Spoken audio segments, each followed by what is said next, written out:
سایتی هست که من خودم از این سایت استفاده می کنم به نام الباحث الحدیثی. این رو من الان خدمت شما عزیزان در کامنت می نویسم. خوب است؟ درست فرمایید. زنده باشید. تشکر از شما. تشکر برادر عزیز.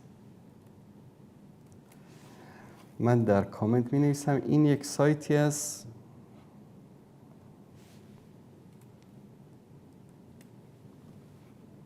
بله این سایت خیلی جالب است. مثلا این الباحث الحدیثی، شما هر حدیثی رو که بخواید در اینجا می توانید جستجو بکنید. مثلا همین حدیث رفع الیدین رو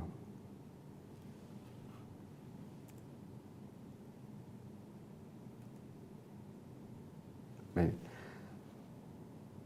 همین حظو من اینجا نوشتم کل احادیثی که در مورد رفع الیدین هست رو برای من آورد. ببینید همین کلمه حظو نوشتم در اینجا برای من.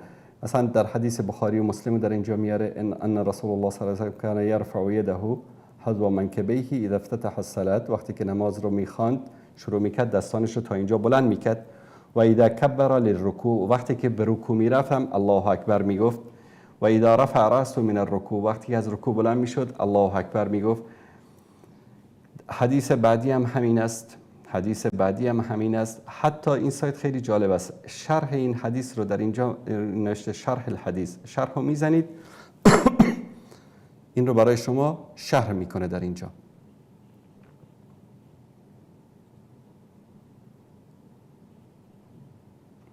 هر کلمه ای رو که در اینجا بنویسید برای شما، مثلا یک کلمه رو می نویسیم المدینه مثلا می نویسیم.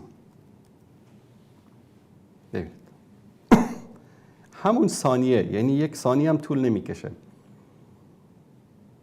احادیثی که در اون کلمه مدینه ذکر شده. مثلا مکه می نویسیم، احادیثی که در اون مکه ذکر شده.